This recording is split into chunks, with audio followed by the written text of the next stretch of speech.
government has assured its citizens that the vaccines currently administered have no negative impact, as every administration is scientifically and evidence-driven for the well-being of the people.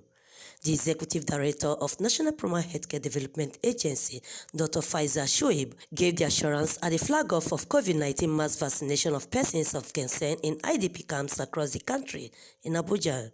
He assured citizens that no expired vaccines will be administered to anyone. Hence, the exercise is held in high esteem, which is why the healthcare workers are working round the clock to ensure that these vaccines are utilized before their expiration dates. Recently, Nigerians have expressed worries over the news making round that the COVID-19 vaccines being administered were expired drugs. This has in no doubt demoralized many, as others may have gotten the perception of not taking the vaccine. Contrary to this, the Executive Director of the NPHCDA, Dr. Faisal Shoaib, has come out to clear the doubts, stressing that the AstraZeneca type of vaccine arrived in Nigeria 5 to 6 weeks before its expiration date, prompting to the mass vaccination campaign to enable its utilization before the set date. According to him, despite the short shelf life of these vaccines, over 10 million Nigerians have been vaccinated due to efforts put by both healthcare workers and the federal government.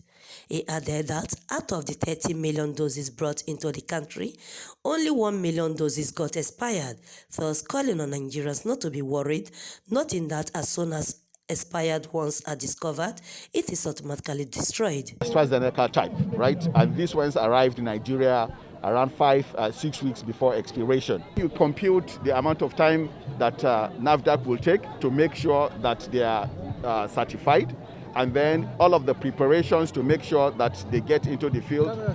Little wonder that some of them will get expired. We have tried in the last few months to make sure that over 10 million doses did not expire. I think the focus really should be on the unsung heroes. Who are the unsung heroes here? The health workers who have had to work Saturdays and Sundays to make sure that vaccination all over the country continued, trying to meet and beat this deadline for this short shelf life. We're in a situation where developed countries hoarded these vaccines for several months, right? When the vaccines are produced, they have shelf life of up to 12 months. But if we are now getting them just 5 weeks before they expire, you can imagine the kind of effort it takes. We have not complained in the past about all of the challenges that comes with having to get these vaccines out. We had the option, of course, just like the Honorable Minister of Health has communicated, of extending these vaccines by 3 months. This is standard practice, and I'm sure that even the layman is aware of this. But because of the high and rigorous standards that we have placed on vaccines and other medicals in Nigeria, we refuse to take that option of extending the expiry date. Immediately it was time, we withdrew them and we will destroy them.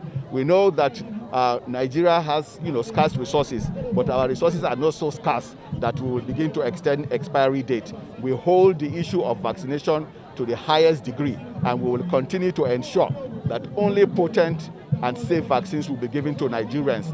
Also speaking, the World Health Organization's country representative, Dr. Walter Molumbo, noted that countries like Nigeria were expected to scale up the vaccine efforts going with its shelf life, thus advocating for more commitment to avoid having expired vaccines for cost measures.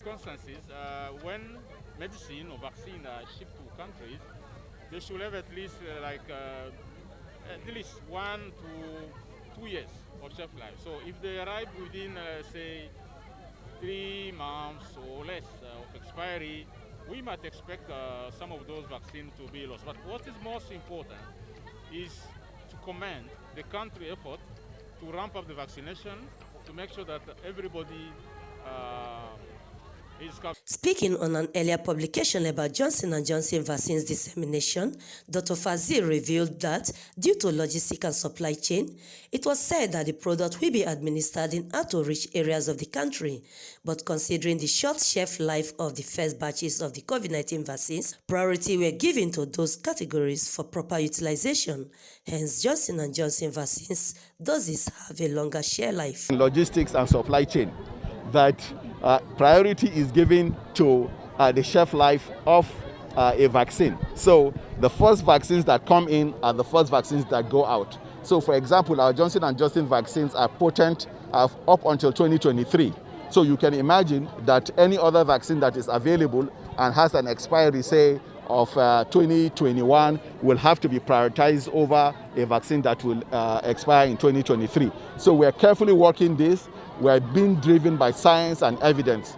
And Nigeria's vaccination program against COVID-19 is easily one of the best in the world. Meanwhile, the National Commissioner for Refugees, Migrants and Internally Displaced Persons, Hajiya Suleiman Ibrahim, commended the strategies towards achieving the set goal of mass vaccination exercise, thus expressed optimism that partnering with the agency will yield the needed results. Partnership with the National Healthcare Development Agency is the main strategy.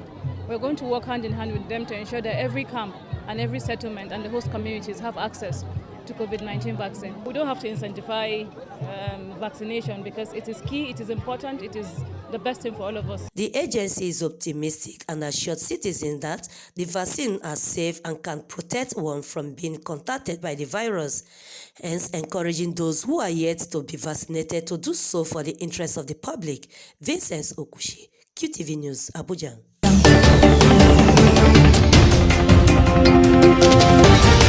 What